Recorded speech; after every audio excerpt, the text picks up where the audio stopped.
Chers amis, bonjour. Nous sommes le 16 octobre 2024. Il est 22 heures pour moi, il est 16 heures pour Philippe qui est en Europe, en heure française. Et je suis très heureux aujourd'hui de pouvoir échanger avec lui parce que on se connaît depuis les présidentielles, les législatives 2022. Mais on n'a jamais eu l'occasion de faire un entretien formel comme aujourd'hui. Et voilà, Philippe est un monsieur très occupé. Aujourd'hui, il a bien voulu nous consacrer du temps. Donc, un grand merci, Philippe. Bonjour, comment vas-tu? Eh bien, Marc, d'abord, bonjour à toi et puis bonjour à nos auditeurs aussi. Je vais très bien, je te remercie. Puis, je suis très content aussi d'échanger avec toi. On s'est vu très souvent pendant une période et puis c'était les débuts de Reconquête. Et puis, c'est vrai que le temps et nos espaces géographiques nous ont mis un petit peu d'espace entre nous. Et voilà, je suis très content aussi de participer à ce grand mouvement que tu fais de donner le micro à de nombreuses personnes, notamment du paysage de droite, du paysage politique de droite et puis d'animer notre communauté des Français de l'étranger, parce que c'est vrai que c'est important, et de faire ce trait d'union que tu fais, je trouve ça très intéressant, et j'admire un peu ton courage, ton obstination et ta persévérance à mener tout ça aussi régulièrement. Donc je suis très heureux d'être là aujourd'hui. Merci. Et persévérance, en effet, puisque tu n'as pas pu t'organiser plusieurs fois. Et donc, il a fallu du temps pour que je t'ai enfin l'entretien. Donc, aujourd'hui est un Exactement, grand jour. Voilà. exactement. Et comme tu le dis, comme Philippe l'a bien rappelé, j'en profite pour rappeler à nos auditeurs que ces entretiens sont transpartisans et que je joue ici un rôle un petit peu de média neutre. Donc, je ne suis pas là pour donner mon avis, mais plutôt pour écouter. Je souhaite écouter ce que Philippe a à dire. Tout comme j'invite tous les représentants de n'importe quel parti, que ce soit le RN, UPR, Reconquête, Identité, Liberté, peu importe, n'hésitez pas à me contacter pour pouvoir échanger, surtout parce qu'on n'entend pas assez les représentants des Français étrangers. Voilà, je ferme la parenthèse. Donc, je rappelle que j'ai rencontré Philippe dans le cadre des présidentielles et des législatives. Le but d'aujourd'hui, en fait, j'ai qu'une question en fait, à te poser très simple, c'est où tu en es aujourd'hui, quel est ton engagement, est-ce que tu es toujours avec Reconquête et pourquoi, voilà. Mais avant d'en arriver là, est-ce que tu peux, voilà, c'est assez classique, est-ce que tu peux te présenter, Philippe, parce que c'est la première fois que tu interviens sur ma chaîne. Est-ce que tu Ouais. peux nous dire concrètement d'où tu viens en France, où tu résides maintenant, quel est ton parcours politique, tes convictions, dis-nous tout. D'accord. Alors, comme j'ai 62 ans, j'ai déjà un petit parcours derrière moi, donc je vais essayer de faire un résumé de tout ça. Donc, sur le côté personnel, si tu veux, donc d'abord, je suis pied noir, je suis né en Algérie, mais qui à l'époque était la France. Donc, je ne suis pas né à l'étranger, je suis né en France, bien que pour la France, ça soit considéré maintenant comme un pays étranger. J'ai passé toutes mes études à Lyon. Je suis parti, j'ai une première expatriation au Canada, où je suis parti étudier, où j'ai commencé à travailler et où j'ai eu ma première fille aînée, qui est née au Canada, donc qui est canadienne, qui est franco-canadienne. Je suis rentré en France, j'ai passé une dizaine d'années à travailler comme cadre dans un grand groupe, et puis j'ai créé ma propre entreprise en partant de zéro, une entreprise de service que j'ai développée dans 53 pays. On est intervenu dans 53 pays, et avec des clients qui venaient du monde entier. C'était vraiment l'axe que j'ai voulu développer. Dans ce cadre-là, je suis reparti à l'étranger. D'abord, j'avais créé mon entreprise en Grande-Bretagne. J'ai rapatrié, sans doute une erreur, j'ai rapatrié en France par la suite. Mais après, j'ai ouvert des bureaux en Bulgarie, au Canada, aux États-Unis. Voilà, donc j'avais une équipe en Bulgarie, j'avais une équipe aux États-Unis, ensuite au Canada, où je suis retourné passer, quand j'ai voulu vraiment développer cette structure-là, de 2013 à 2014, je suis retourné au Canada, à Toronto, et où déjà, petite anecdote, c'était le début en 2014 des élections consulaires, et le consul de l'époque de Toronto m'avait dit, Philippe, on a besoin d'une personne comme toi, ce serait bien que tu te présentes. Mais je suis rentré en France, donc je ne me suis pas présenté autrement parce que je serais délégué au consulaire aujourd'hui et que j'aurais peut-être pas eu le parcours que j'ai fait chez Reconquête. Donc voilà, et puis après, bah, depuis en 2018, j'ai arrêté ma société, je suis venu en Suisse, et je travaille maintenant comme consultant international pour des entreprises où j'accompagne des dirigeants, où je leur prépare un peu de mon expérience en termes de développement d'entreprise, enfin management personnel et développement d'entreprise, et puis développement à l'international. Et voilà, donc je fais ça, mais aussi bien pour des institutions ou des entreprises internationales. Mais toujours avec une clientèle, des clients à Madagascar, en Bulgarie, dans différents pays. Donc voilà qui je suis. Et puis après, le parcours politique qui t'intéresse? Mais nous sommes là pour ça, hein, donc avec plaisir. Voilà, Alors, petite précision, tu es consultant indépendant en ce moment, donc consultant indépendant, tout à tu fait. es Ouais. entrepreneur. Voilà. Moi, je suis entrepreneur, oui, je suis entrepreneur avant tout. Et je réfléchis justement, enfin, j'ai encore, je pensais pas encore avoir un projet d'entreprise à 62 ans, mais je réfléchis, je travaille activement en ce moment sur un nouveau projet. D'accord. Nouveau Ben, projet. bravo, on te souhaite tout le meilleur. Donc, alors, tu nous as parlé déjà des élections consulaires, donc ça veut dire que tu avais un engagement, en tout cas une activité plutôt publique. Tu étais implanté dans la communauté locale au Canada, si j'ai bien compris. Oui, Alors, exactement. est-ce que tu peux nous dire ton parcours politique? Alors, ça remonte au milieu des années 90. Alors, je suis de droite, bien évidemment. Enfin, bien évidemment, je suis de droite, plutôt libéral, chrétien. Donc, j'avais démarré j'étais assez proche d'Alain Madelin dans les années 90. J'ai vécu quelques années en région parisienne. Et donc, j'étais assez proche. J'avais monté des cercles dont je n'ai plus le nom, mais des cercles économiques, libéraux, quelque chose comme ça. Et puis, en 98, j'ai rejoint Charles Millon, ministre de la Défense, qui était patron du conseil régional de Rhône-Alpes et qui avait été, à cette époque, le FN, à l'époque, avait dit, nous allons voter pour le budget de Charles Millon. Et il y a eu un événement particulier parce que les Verts avaient fait un scandale en disant, puisque le RN vote pour votre budget, c'est donc que vous êtes un fasciste, etc., etc. Et il y a eu un scandale, ça avait déjà commencé, donc tu vois, c'était en 98, c'était donc il y a 26 ans, et tout ce qu'on voit encore aujourd'hui avait déjà démarré à cette époque-là. Et comme étant passé de nombreuses années à Lyon, j'avais trouvé ça un petit peu scandaleux, enfin cet amalgame qui était fait. Et Charles Millon avait justement monté un premier parti qui s'appelait La Droite, qui visait à rassembler les droites. Donc c'est un projet d'union des droites qui ne date pas d'aujourd'hui, qui date vraiment de 98. Et il avait d'abord appelé son parti La Droite, on avait fait un certain succès. Et donc moi j'étais responsable de circonscription en Seine-et-Marne à l'époque. Et puis après il a appelé ça la droite libérale chrétienne. Et là j'ai eu ma première élection législative en 2002, où j'ai fait d'ailleurs un score de quasiment 7%. J'étais le quatrième score, j'étais en divers droite. Et c'est là que j'avais été extrêmement surpris parce que j'avais un programme, mais qui est le même programme qu'aujourd'hui. Donc, union de la droite, défense de la natalité, libéralisme, droit à l'initiative, encourager le travail, etc., etc. Tout ce qu'on voit aujourd'hui, c'était déjà le programme que nous avions en 2002. Et j'ai été extrêmement surpris de constater que, alors que j'étais un inconnu en politique, de constater que je faisais un score de quasiment 7%, que j'étais le quatrième score dans la circonscription sur 12 candidats. Et je m'étais dit, mais attends, il est pas normal qu'un inconnu qui arrive comme ça soit le quatrième, alors qu'il y a des politiciens sur le marché qui sont là avec des partis qui sont là depuis très longtemps. Et je m'étais rendu compte qu'il y avait vraiment un problème d'offre politique en France. Parce que si les hommes politiques actuels, ou même de l'époque, mais c'est quasiment les mêmes, faisaient leur job correctement, répondaient à la demande des Français, un inconnu qui arrive ne devrait pas faire 8%, 7 ou 8%. Il devrait être hors jeu tout de suite parce que l'offre de marché devrait être là.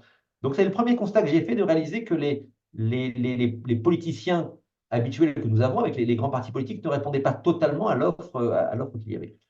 Après ça, cette première campagne a été un peu particulière parce que j'ai subi ce qu'on imagine tous, mais là, je peux dire ouvertement, pas les menaces, les infiltrations de l'équipe, les petits mots sur les pare-brises, nous savons où tu habites, nous savons où tes enfants vont à l'école, enfin tous ces éléments-là, les sénateurs qui venaient me voir en me disant, ah, monsieur Tissot, on apprécie beaucoup ce que vous faites, mais comprenez bien qu'officiellement, on ne peut pas vous soutenir. Et en sachant très bien que ces personnes-là, si jamais j'étais élu, seraient venus me voir en me disant, vous souvenez-vous qu'on vous a soutenu. Donc j'ai découvert ce monde politique. Et à ce moment-là, j'ai donc décidé de retourner dans mon entreprise, que j'avais déjà consacrée à son développement, plutôt que de rester dans ce milieu qui ne sentait pas très très bon. Et puis la politique étant ce qu'elle est, quant à le virus, bah, j'ai poursuivi. Par la suite, j'ai rejoint, il m'a fallu une petite dizaine d'années, 10 12 ans, j'ai rejoint Nicolas Dupont-Aignan, donc Debout la France, vers 2013, je crois, où là j'étais responsable de circonscription également. Euh, et puis, j'ai rapidement réalisé que Nicolas Dupont-Aignan n'avait pas forcément les moyens de développer son parti. Quand il dit les moyens, il avait des bonnes idées, mais il n'était pas forcément, il n'avait pas les capacités de management pour développer ça. J'ai quand même été aux élections régionales sur sa liste en Île-de-France.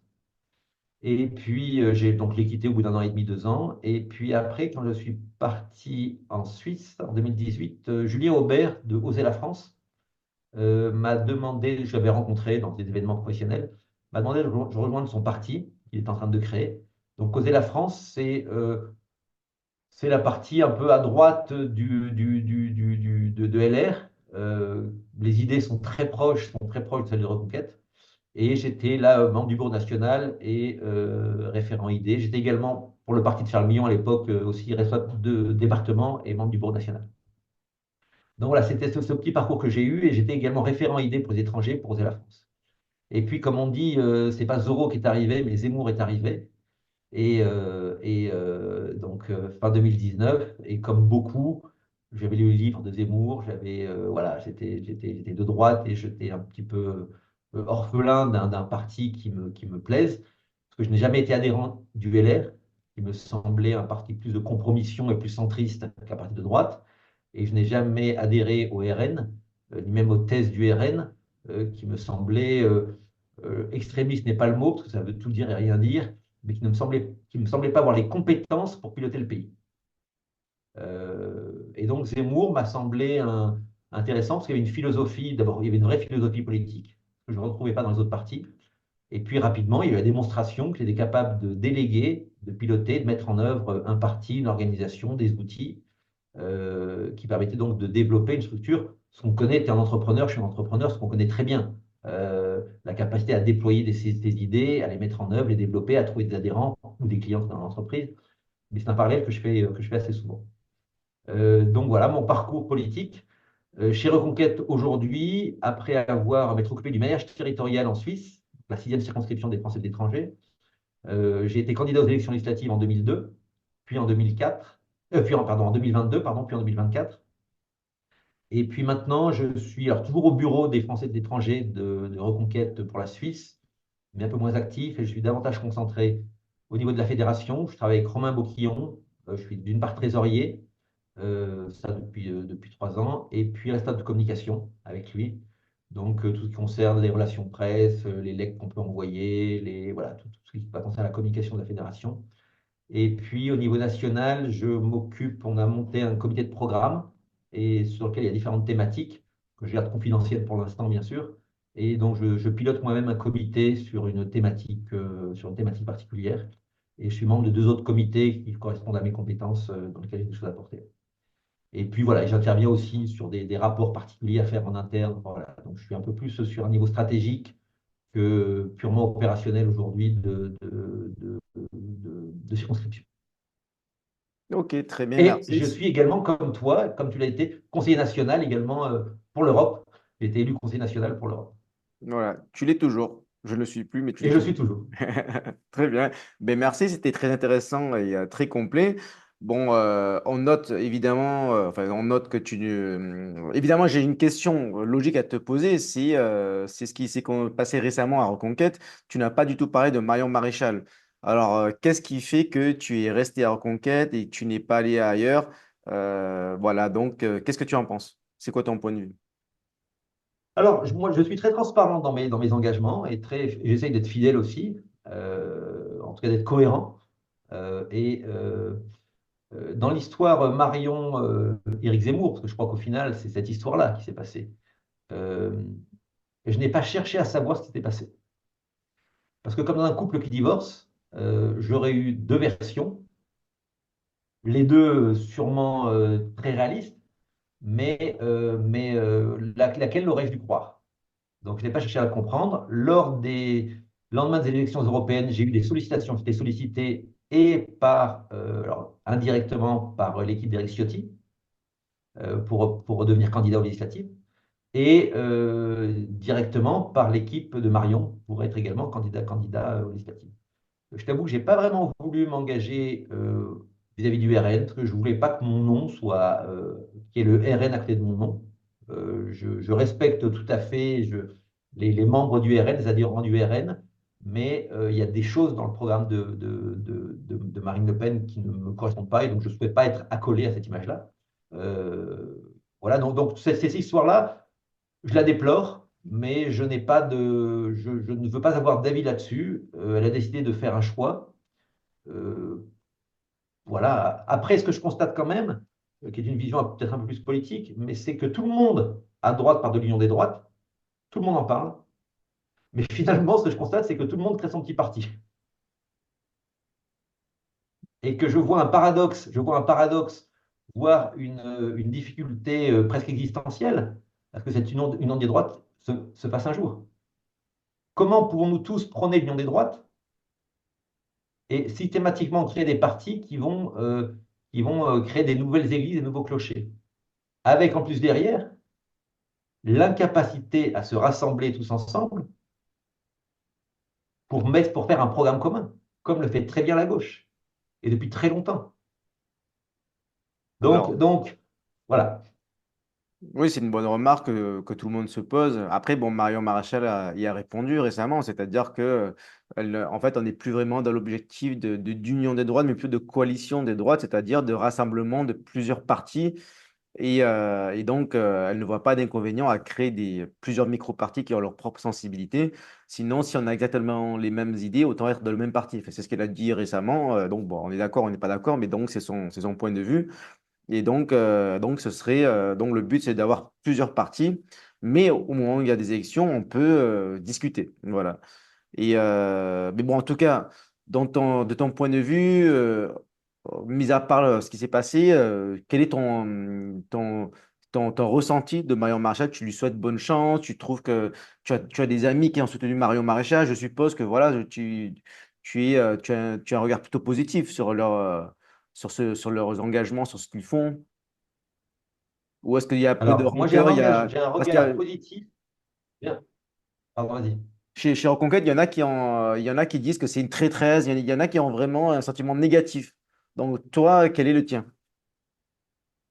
Alors d'abord, personnellement, je respecte l'avis de tout le monde, y compris de ceux qui votent à gauche, qui ne pensent pas comme moi, parce que je crois que avant tout, pour notre pays et en tant qu'être humain, notre engagement et un engagement politique est quelque chose de fort. Donc je respecte toute personne qui prend un engagement politique parce que c'est quelqu'un qui se bat pour ses idées et rien que ça, c'est respectable. Donc après, je ne vais pas mettre un anathème sur des personnes qui prennent un engagement qui est différent du mien ou qui quittent un parti pour prendre un autre engagement. D'abord, la vie politique, si on prend la plupart de nos hommes politiques, ils ont tous vécu de parti en parti parce que les idées changent, parce que les leaders parfois incarnent des choses différentes. Donc je dirais, je ne jette pas d'anathème sur ce type de comportement. Par contre, pour revenir sur l'union des droites, moi j'ai un grand doute, et là on rentre vraiment dans la politique, j'ai un grand doute sur le fait, même si je le souhaite, que le fait que cette union des droites se fasse un jour. La France est souvent et a toujours été gouvernée au centre. Même la gauche, même quand Mitterrand a pris le pouvoir avec les communistes, après il est revenu sur du centrisme, il est revenu après, même avec la cohabitation sur du centrisme. Et en plus, nous avons un manichéisme qui est en place, qui fait que aujourd'hui, même si le RN arrivait en tête, le système électoral français fait qu'au deuxième tour, il y aura toujours une alliance de la gauche et du centrisme contre un mouvement, en tout cas tel que le RN. Tel que le RN. Il y a aussi un autre élément, mais ça c'est un élément médiatique, c'est un élément de sémantique, dont se sert la gauche et le centre, pour dire, pour rappeler que les gens s'appellent Le Pen. Et systématiquement, ils se servent de ça comme épouvantail au vote de droite. Donc ma crainte, une crainte qui est une crainte personnelle, mais politique également, c'est que tant que quelqu'un s'appellera Le Pen et sera d'un parti qui s'appelle RN, voudra diriger la droite en France, il y aura systématiquement au deuxième tour un front de barrage qui fera qu'ils n'arriveront pas à passer. Et que l'alliance, comme l'a très bien fait Macron, et comme l'a fait, et comme c'est ce qui s'est passé aux dernières élections, les alliances se sont faites entre le centre et la gauche. Et ce qu'on voit aujourd'hui, le gouvernement qu'on a aujourd'hui, c'est une alliance entre le centre et la droite du centre. C'est plutôt une alliance centre-droite, centre-gauche et macroniste. Je ne sais pas si le concept d'union des droites est un concept que nous devons continuer, sur lequel nous devons continuer à espérer, en tout cas tel qu'on l'imagine tous. Tel qu'on l'imagine tous. C'est une question que je pose D'accord. Mais ce que tu et dis que je me pose également. Sur le nom Le Pen, tu peux dire la même chose de Zemmour, c'est-à-dire que au deuxième tour, il y aurait toute la gauche et tous les soi-disant républicains qui se dresseraient contre lui. Est-ce qu'aujourd'hui Zemmour est mieux vu que le nom Le Pen? Moi, je vois au contraire que Jean-Marie Le Pen, autrefois, c'était un épouvantail, mais aujourd'hui, beaucoup de gens disent qu'il avait raison. Et peut-être que même il devient beaucoup plus accepté. Peut-être que beaucoup disent que beaucoup préfèrent Jean-Marie Le Pen à Marine Le Pen parce qu'elle devient trop centriste ou gauchiste. Alors, tu parles des personnes de droite, je suis tout à fait d'accord. Ok, Je ouais. suis tout à fait d'accord avec toi. Mais maintenant, le deuxième tour des élections présidentielles, il était gagné avec 51% des voix, enfin, 51%, enfin 50, quelque chose Oui, des, d'accord. euh, des, des, des votants. Donc, je suis tout à fait d'accord. Quand on écoute Jean-Marie Le Pen aujourd'hui, il annonçait tout ce qui s'est passé aujourd'hui. Je dis simplement que la gauche et le centre savent très bien utiliser le nom Le Pen, comme ils l'auraient fait, tu as raison, pour le nom Zemmour, mais le nom Le Pen est encore plus marqué, encore plus ancré, savent très bien s'en servir comme d'un épouvantail. Et je crains que tant que le nom Le Pen soit porté par un leader en politique, je crains que ce ne soit, qu'il ne s'en serve comme épouvantail. Je le déplore, entre guillemets, même si personnellement, je ne crois pas que Marine Le Pen soit capable de diriger le pays. Je ne le crois absolument pas. Moi, ma vision, si tu me permets d'exprimer, mais Marine Le Pen a déjà eu deux chances de passer le deuxième tour lors de deux débats. Tu es un professionnel, je suis un professionnel. La plupart des gens qui nous écoutent sont des Français de l'étranger qui sont des professionnels. Mm. Quand tu as un entretien, tu te prépares.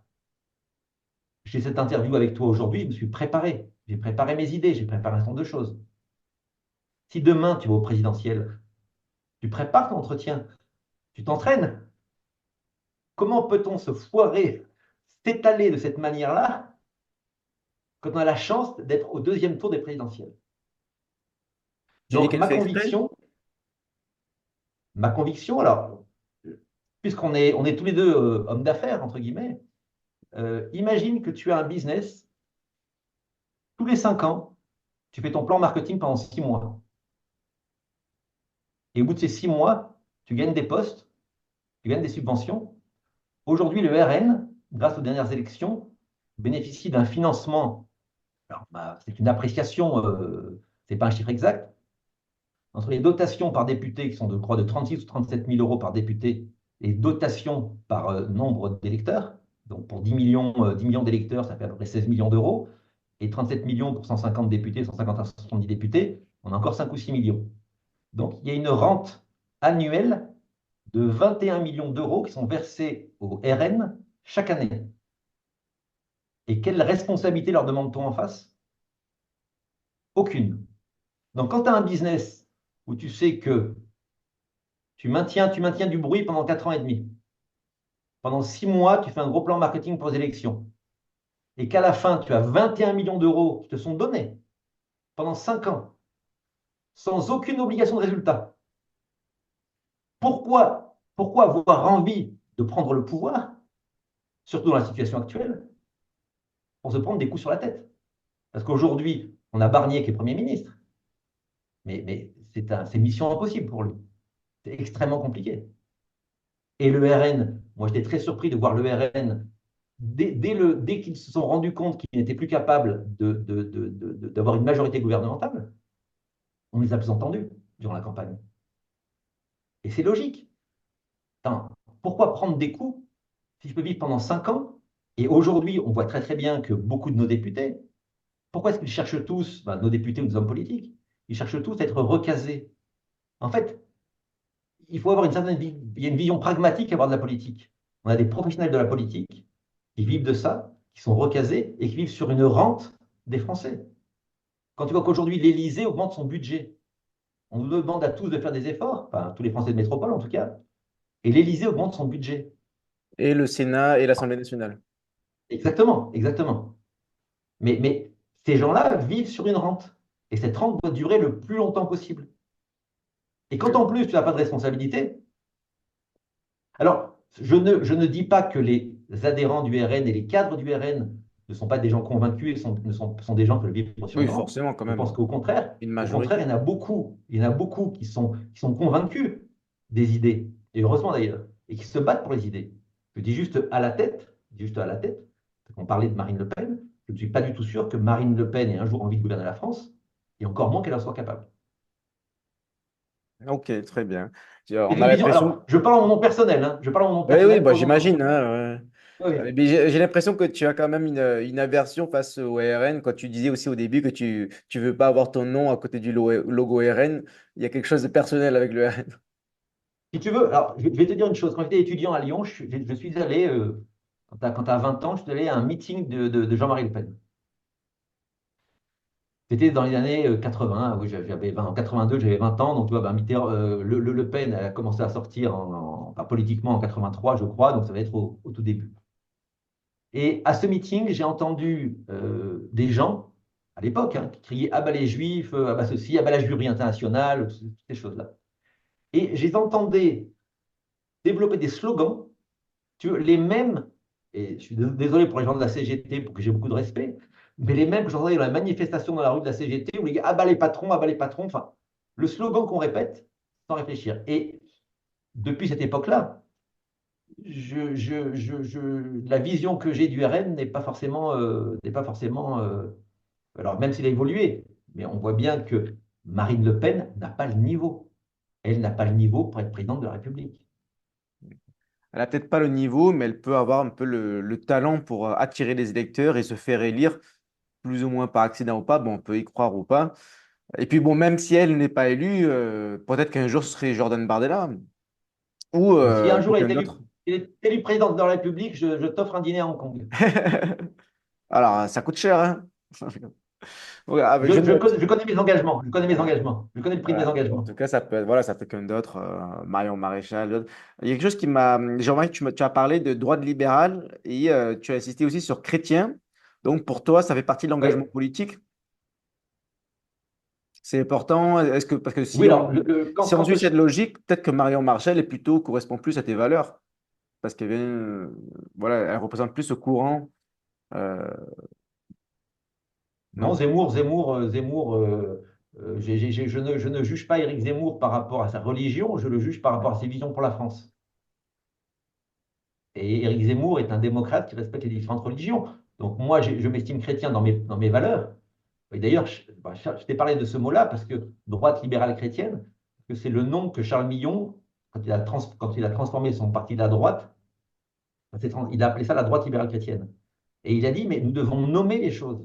Nous sommes de droite, nous avons plutôt une vision libérale de l'économie et de la société, et nous sommes d'inspiration chrétienne. Mais tu peux être musulman et avoir envie de vivre dans une société où les valeurs chrétiennes sont mises en avant. Et tous les musulmans de France qui viennent en France, qui sont intégrés, qui respectent la France, apprécient nos valeurs chrétiennes. Ils en ont qui sont légèrement différentes, mais finalement, elles sont tout à fait compatibles. On arrive très bien à vivre ensemble. Je connais de très nombreux, mais en France et en Europe, de très nombreux musulmans. Je t'ai dit, je suis pied noir, donc je suis en Algérie, donc des Algériens, des Tunisiens, des Marocains, musulmans, qui sont parfaitement bien intégrés et qui n'ont aucun problème avec nos sources d'inspiration chrétienne. Ok, logique. Bon, en tout cas, on a parlé donc de tous ces développements. Alors, concrètement, donc je résume, tu es toujours avec Eric Zemmour. Je note, on a fait une visio avec lui il n'y a pas longtemps, il y a 2 jours, qu'il est toujours sur la même stratégie. Et donc, il pense pouvoir être en tête du premier tour et ensuite qu'il veut rassembler la droite au deuxième tour. Toi, tu penses que c'est réaliste? Encore 2027, tu crois toujours à une victoire possible, ou en tout cas que Zemmour puisse accéder au deuxième tour? Ou est-ce que ton Alors, engagement il est plutôt de conviction symbolique parce que Voilà. Est-ce que tu y crois ou pas? je crois à deux choses. Je crois en la France et je crois en nos idées pour la France. Ça, c'est le premier point. Parce que qu'est-ce qui se passe depuis 3 ans, depuis 2021, depuis que Zemmour est arrivé, entre guillemets, euh, tu remarqueras que les idées de Zemmour sont aujourd'hui totalement reprises par la droite. Toute la Oui, ça droite. c'est vrai. Toute la droite. Et donc, après, c'est là qu'il faut mesurer l'engagement politique. Au départ, moi, je m'engage pour des idées. Je m'engage parce que j'ai une idée de la France. Moi, j'ai un grand-père qui a été blessé à Verdun. J'ai un père qui a fait la bataille de Monte Cassino, qui a libéré la France par l'Amérique du Nord, qui a fait par l'Afrique du Nord, pardon, et qui a libéré Bandol. Donc, si tu veux, j'ai une idée de la France, une haute idée de la France. Et moi, à la limite, demain, quel que soit le président de la République, s'il respecte les Français et s'il met en avant les idées, mes idées, enfin, les idées que j'ai, mais qui sont partagées par d'autres, évidemment, les idées que je partage pour la France, je serai très heureux. Si Zemmour qui le fait, c'est tant mieux. Mais ce que je constate, c'est qu'en 3 ans, les idées de Zemmour, même s'il n'a pas le pouvoir, même si tout le monde dit vous êtes minoritaire, vous n'avez pas d'élu, vous avez une élue, etc., etc., tout le monde reprend ses idées. C'est quand même extraordinaire d'ailleurs. Mais bref, donc aujourd'hui, moi, ce qui m'intéresse, ce n'est pas est-ce que Zemmour va gagner ou pas, à ce jour. Ce qui m'intéresse, c'est est-ce que nos idées pour la France sont bonnes pour la France, sont adoptées par la population et sont prises par les hommes politiques qui sont en train de les porter. Retailleau, aujourd'hui, au ministère de l'Intérieur, je l'espère, va faire le boulot. Sur la base de quoi? Sur la base des idées que nous avons mises en place depuis 3 ans et que nous avons réussi à faire exister. Maintenant, pour répondre directement à ta question, est-ce que Zemmour sera président de la République? Comme disait Pierre Dac, les prévisions, c'est ce qu'il y a de plus dur, surtout quand ça concerne le futur. Donc, je ne sais pas. Par contre, il n'y a pas que Éric Zemmour, il y a des cadres, il y a des gens autour de lui, il y a Sarah Knafo, il y a toute une génération qui arrive plus jeune que la mienne, des gens qui sont prêts à prendre des responsabilités. Donc, moi, je me bagarrerai jusqu'au bout pour que les gens qui portent ces idées-là, quel que soit leur nom, quelle que soit leur religion, quelle que soit leur couleur, quels que soient ceux qui veulent porter nos idées, pour les encourager. J'ai une petite carrière politique pour les accompagner, les aider, les pousser. Si au milieu, après, j'ai moi-même un engagement politique, ce sera peut-être très bien, mais je suis là pour que nos idées gagnent. Qu'est-ce que tu penses d'ailleurs de Sarah Info?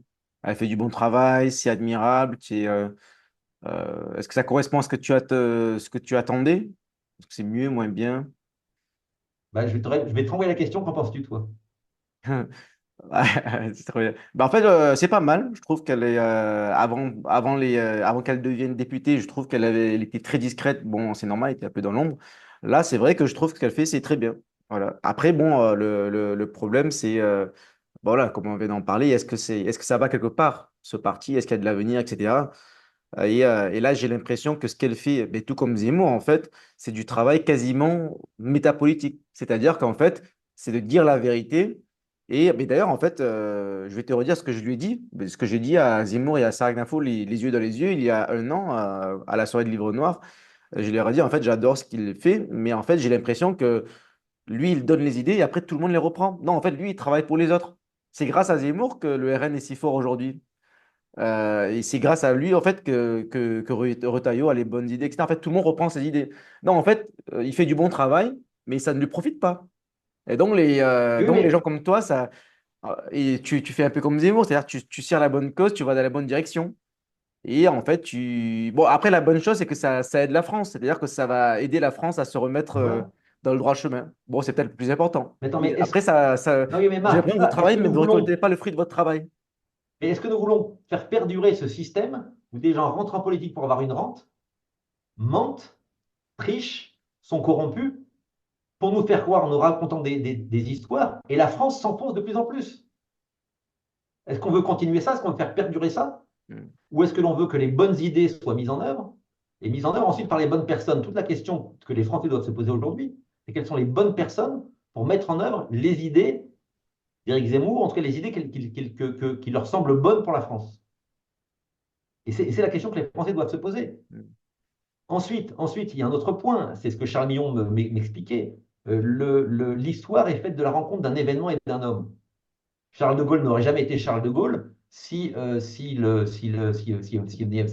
n'avait pas existé, s'il n'y avait pas eu la guerre. C'est pareil pour Jeanne d'Arc, etc. Napoléon, c'est la même chose. S'il n'y avait pas eu la Révolution, Napoléon, où est-ce qu'il serait aujourd'hui? Donc, aujourd'hui, je sais que un homme qui a les idées et qui est là au bon moment peut rencontrer à un moment donné un événement qui fait qu'il se retrouve être la bonne personne au bon moment. Est-ce que ce sera Zemmour? Je n'en sais rien. Mais je sais que ça peut arriver. Mais ça peut être Zemmour, ça peut être toi, ça peut être n'importe qui d'autre. Mais c'est comme ça que c'est fait l'histoire. Hmm. Avant d'être connus, nos personnages célèbres étaient inconnus. Ok, très bien, très bien. Bon, parlons quand même des Français de l'étranger. On va pas non Bien plus sûr. s'éterniser sur la politique nationale. Tu es né à l'étranger, d'ailleurs. D'ailleurs, j'avais oublié que tu étais né en Algérie, c'est vrai, Algérie Ouais. française. Qu'est-ce que ça te fait d'être né en Algérie, sentiment particulier? Je me rappelle, j'étais en Algérie l'année dernière et je me rappelle, tu m'avais envoyé un message, tu m'en avais parlé. Est-ce qu'il y a une identité? Oui, Tu es oui, oui, droit, bien évidemment. etc. Ouais, ouais. Voilà. C'est quoi pour Alors, toi moi, j'ai été élevé, je l'Algérie? suis le dernier de 7 enfants, et j'ai été élevé, donc on est rentré en 62. Moi, je suis né en janvier 62. On est rentré en France en mai 62, et nous avons été pillés. Quand on dit pillés, c'est littéralement pillés, le 14 juillet 1962. Donc, notre maison de famille, moi, j'étais tout petit, mais a été totalement pillée. Euh, et j'ai été élevé par la suite dans une culture où mes parents parlaient arabe. Moi, chez moi, on mangeait le couscous à la maison. On faisait des soirées avec les amis pieds noirs qui venaient nous voir, on mangeait le couscous, on mangeait les pâtisseries, on faisait tout ça. Donc oui, oui, ça m'a bien évidemment. Enfin, pour moi, la culture algérienne est une partie de ma culture. J'ai d'ailleurs travaillé, j'ai eu la chance de travailler avec des institutions algériennes. J'ai toujours eu d'excellentes relations avec eux. Mes premiers associés au Canada, la première société dans laquelle j'ai travaillé, j'étais associé, elle était montée uniquement par des Algériens. Mon collègue de travail, le gars avec qui j'étais, un ingénieur, son père était mort, son père était membre du FLN, était mort en préparant une bombe pour tuer des Français. Mais on rigolait bien ensemble. Enfin, dire, nous ne pouvons pas être responsables, nous, de soit ce qu'ont fait nos pères, soit ce qu'ont fait les politiques de l'époque. Donc, je n'ai aucun problème avec l'Algérie. Enfin, c'est un pays que j'aime beaucoup. Il a, comme tous les pays, ses défauts. Tu y Je retournes regrette que encore? sa direction. Tu, Pardon? tu y retournes encore? Tu y allais récemment? Non, alors j'y suis retourné, je suis retourné dans notre maison de famille, dans la maison que mon père avait fait construire. Et quand je suis retourné dans cette maison-là, alors mon père C'était était déjà quand? retourné, mais deux de mes frères y étaient allés. Mais je suis allé, et j'y suis allé en 2020, juste avant le Covid. Les gens qui m'ont reçu m'ont dit, il y avait encore les citronniers que mon père avait plantés. Ils m'ont dit, ben voilà, ça c'est les citrons que Monsieur Tissot avait plantés, etc. Et ils m'ont donné des citrons pour que les rapporteurs en France. Ah. Tu as encore de la famille là-bas, des amis? Non, non, Ouais. non, non, non. Mais bref, sur les Français de l'étranger, donc voilà, ça c'est mon expérience algérienne. Mais après, donc j'ai eu le Canada. J'ai été aussi pendant 8 ans, je ne l'ai pas mentionné, conseiller du commerce extérieur de la France. Ah ouais. Et Pourquoi tu ne l'es plus? donc là, j'étais nommé, pardon? Tu ne l'es plus là maintenant? Non, non, non, je l'ai fait de 2008 à 2014, où là, j'ai eu des engagements assez importants. J'étais j'étais secrétaire général de la commission sur l'intelligence économique. On a édité 2 livres justement à l'attention des entreprises françaises qui partent sur les salons à l'étranger pour se protéger. Et puis, j'ai également été élu président du groupe de travail sur les industries de la défense, qui à l'époque m'a permis d'aller négocier la convention de l'OCDE sur la corruption dans les affaires internationales pour les agents publics, avec Christine Lagarde et Stéphane, j'ai pas son nom, le patron c'était son DIRCAB et qui est devenu le patron de France Télécom après. Stéphane, bref, le nom me reviendra. Donc voilà, donc j'ai eu ce parcours-là, c'était très intéressant parce que j'ai accompagné beaucoup de PME à l'étranger qui voulaient exporter. Moi-même, mon entreprise a été lauréat de différents projets. Mais donc voilà, quand j'étais à Montréal aussi, quand j'étais étudiant, j'étais administrateur de l'Union des Français de l'étranger, et rue Vigier à l'époque à Montréal, je crois qu'elle y est encore. Donc j'ai toujours eu un engagement assez important sur les Français de l'étranger. Et si on parle un peu politique pour eux, j'ai entendu tes différents entretiens. Euh, ce qui me désole, ce qui me désole, c'est que les Français de l'étranger, en fait, il y a une quasi-unanimité parmi les partis politiques pour pour faire le diagnostic des problèmes des Français de l'étranger. Mais comme l'a dit une de mes prédécesseurs, ça se dit comme ça, je crois que c'était du RN, rien ne bouge jamais. Rien ne bouge jamais. Les sénateurs font ce qu'ils peuvent, mais ils sont plutôt minoritaires. Les députés des Français de l'étranger souvent, il est dit dans tes réunions qu'ils représentent les Français de l'étranger. Un député national représente la France. Il ne représente pas une circonscription. Donc, et très souvent, on les voit, ils sont parachutés d'ailleurs, ils viennent pour la campagne, ils repartent. C'est ce qui s'est passé avec nous en Suisse, où Marc Ferracci, le témoin de mariage de Macron, est arrivé 6 mois avant l'élection, 3 mois avant l'élection, il est reparti avec son mandat. Hmm. Voilà. Mais et nos élus consulaires, et ça, c'est quelque chose qui va te toucher directement et qui touche tous nos amis élus consulaires et tous les Français de l'étranger. Nos élus consulaires sont l'équivalent un peu des élus locaux français. C'est comme si on disait, mais le statut des élus consulaires, c'est comme si on disait à un maire en France, on a voté pour vous, mais vous ne prenez aucune décision, c'est le préfet qui les prend. Aujourd'hui, on a des élus consulaires qui sont élus par le peuple, mais qui ne prennent aucune décision, c'est le consul ou l'ambassadeur qui prenne les décisions. Alors, ils ont un rôle consultatif, mais il y a, un- il y a, un- il y a une rupture d'égalité, je dirais, entre élus. Les élus locaux français ont des capacités de prise de décision. Les élus des Français de l'étranger n'ont pas de capacité de prise de décision. Presque pas. Bon, il y a des votes quand même en commission de bourse scolaire, etc., mais c'est vrai que c'est négligeable. Non, mais voilà. Donc il y a un hiatus ici à résoudre. Et jamais personne, tout le monde promet que oui, on va donner plus de pouvoir aux élus consulaires. Mais donc, nous, on propose déjà que, par exemple, pour les Français de l'étranger, il faudrait que, par exemple, les programmes culturels mis en place par les ambassades, je ne parle pas de l'Alliance française, mais par les ambassades, les conseillers, les conseillers consulaires et les délégués, et les présidents puissent avoir un mot à dire sur les programmes culturels. Voilà, Parce je suis tout qu'aujourd'hui, à fait d'accord. pourquoi est-ce que je dis ça? On a aujourd'hui des pays, enfin, la France a une volonté de déploiement du wokisme, d'un certain nombre de politiques, bref, un petit peu originales, en tout cas qui ne correspond pas à ce que je souhaite, et va l'imposer dans l'image de la France dans des pays qui sont extrêmement choqués par ces politiques-là. La moindre des choses serait que le consul, qui est là pour 3 ans en général, et ses équipes, consultent les élus locaux pour leur dire, OK, on veut faire ça, qu'est-ce que vous en pensez? Est-ce que vous pensez que c'est cohérent avec la culture locale? Est-ce qu'on va être respectueux des gens chez qui nous sommes aujourd'hui, même si on représente la France?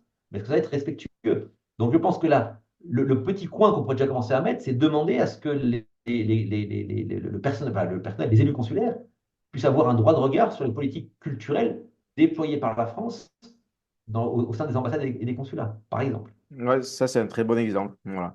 En tout cas, maintenant, parlons plutôt d'élections, c'est-à-dire que concrètement, pour en arriver là, parce que j'imagine que derrière, tu as. Voilà, moi, je suis tout à fait d'accord avec ce que tu viens de dire. Je me bats d'ailleurs dessus, mais je suis tout seul. Mais après, à Hong Kong, si je suis tout seul, que les trois autres veulent qu'on développe le wokisme au lycée français de Hong Kong, j'y peux rien. Voilà. Donc, il faut aussi arriver à avoir une voix qui pèse, à avoir des majorités, voilà quoi. Donc, comment en arriver là? Toi, est-ce que tu es pour quelle stratégie tu veux adopter? Est-ce que vous allez faire des listes reconquête? Est-ce que vous allez faire des listes d'union ou de coalition avec le RN, l'équipe de Marion, avec des sympathisants, des gens comme moi qui sont indépendants? Comment tu vois les choses? Parce que 2026, c'est dans pas longtemps, c'est dans 1 an et demi, même pas. On est déjà fin 2024. Voilà, les Non. élections ne se préparent Je vais, pas je- 3 mois à l'avance. C'est quoi? Qu'est-ce que tu aimerais, toi, au moins à titre personnel? Moi, je vais pas être très original sur ce sujet-là, parce que les prédécesseurs, mes prédécesseurs dans tes interviews ont tous dit la même chose. Un, puis il faut dire la vérité. Un, c'est difficile de faire des listes, d'être présent partout. Moi, j'ai été sollicité hier, il y a une réunion de l'UFE à Paris en ce moment, j'ai été sollicité par différentes personnes qui me demandent des noms pour mettre des candidats à droite à gauche, parce qu'il y a des endroits, il y a vraiment des zones blanches. Donc, un, c'est difficile de mettre en place des listes complètes. Deuxièmement, c'est difficile de mettre des listes partout. Deuxièmement, c'est difficile d'assurer la parité. Il se trouve qu'il y a moins de femmes en politique que d'hommes. C'est peut-être un goût du pouvoir, je ne sais pas. Troisièmement, on sait qu'il n'y a pas, très difficile de mettre une étiquette politique forte, en tout cas de politique nationale, sur les listes des élus consulaires. Et ça, c'est commun Surtout Reconquête, de ça peut être droite, de le gauche, problème. etc. Pardon? Surtout, enfin, Reconquête, maintenant, ça peut être le problème avec une Non, étiquette. c'est pareil pour le RN, c'est pareil pour les autres. J'entendais ton dernier interlocuteur qui se vantait d'avoir fait un très gros score à l'international, mais c'est formidable. Mais Macron a fait un très gros score aussi. En fait, il faut bien comprendre que nous avons un travail local d'animation de nos fédérations, mais que le vote est fait par rapport à une majorité nationale et une communication politique qui est au niveau national. Si Zemmour a fait 7% au présidentiel, c'est parce qu'il avait une très bonne communication nationale et que sur place, nous sommes des relais. Mais dire qu'un gars dans une circonscription dise dans ma circonscription, je suis RN, j'ai fait 8% ou 9% ou 12% parce que j'étais bon, non, il l'a fait parce que 15 jours avant, enfin, il prend juste derrière, il dit mais j'ai pas pu faire campagne. Il l'a fait parce que 15 jours avant, il y a eu un vote aux élections européennes et qu'il y a eu un vote, voilà, qu'il y a eu un vote qui a suivi ça. Mais c'est pas lui qui est responsable de ça. Bon, Il il faut est quand avoir même bien peut-être conscience. responsable de 1% sur les 8 ou 9%. Voilà, ça a augmenté un petit peu. Franchement, Marc. Non, toi, tu as une personnalité locale connue. Mais bref. Oui, dans la Ouais. C'est pas le cas majorité, de tout les le gens monde, on va suivent dire. l'étiquette, c'est vrai. Mais Mais pas le après, cas de tu tout le vois, monde. il y a un exemple en Espagne, dans la cinquième circo, Espagne, Portugal, etc. Les macronistes, ils avaient investi Manuel Valls et il a été battu Ouais. par Vogetta qui avait pas d'étiquette. Donc, les gens regardent quand même les noms. Voilà, Alors, donc Marc, c'est Marc, vrai, Marc, pas un arbre ne toujours. fait pas une forêt. Un arbre Oui, ne fait pas une effectivement, forêt. voilà, c'est des cas particuliers. Voilà, Manuel Valls était connu et plutôt négativement. Si c'est c'est vrai aussi. Ouais. Nicolas Tartampion, c'est à l'époque quand j'ai commencé en politique où le RPR était extrêmement puissant partout, on disait aux élections, on disait on met n'importe quelle chèvre avec un panneau RPR autour du cou, elle est élue. Elle est élue. Ben, on a dit la même chose On avec voit le temps Macron. passer, hein, ça fait longtemps qu'on est en ligne, je crois. Oui, On c'est parle vrai. beaucoup. Ouais, j'ai pas eu le temps de Voilà. passer. Ouais. De toute façon, on a parlé de tout, là. On a parlé des Français à l'étranger, de ce que tu penses et tout. Qu'est-ce que tu peux dire pour conclure? Est-ce que tu as une anecdote à nous partager avec nous, un dernier mot? Alors, oui, j'ai gardé une petite phrase. J'ai préparé une petite phrase, comme tu poses la même chose à tout le monde. La petite phrase est de Saint-Exupéry. Et elle dit, ce pourquoi tu acceptes de mourir, c'est de cela seul que tu peux vivre. Donc aujourd'hui, on est beaucoup d'entre nous, et pas beaucoup d'entre nous, beaucoup en France ont, je dirais, abandonné le combat moral pour le confort social. Et donc, je pense qu'il est important que chacun reprenne bien conscience que la France ne sera sauvée que si chacun d'entre nous se retrouve ce combat, et ce combat pour ses propres idées, pour sa propre conviction, que j'essaye moi d'incarner à mon niveau. Et voilà, donc vivons pour ne pas mourir pour la France, vivons pour elle et battons-nous pour elle. Voilà mon mot de la fin. Ben, c'est très beau. Merci beaucoup, Philippe, pour cet entretien très, très intéressant. J'ai pas vu le temps passer et j'espère à très bientôt pour d'autres réactions à l'actualité et tout Ben, le reste. j'espère. On verra s'il y a des pouces dans ce sens-là ou dans ce sens-là sur des vidéos. Ça. À très bientôt, Marc. Bye bye. Au revoir. Ciao.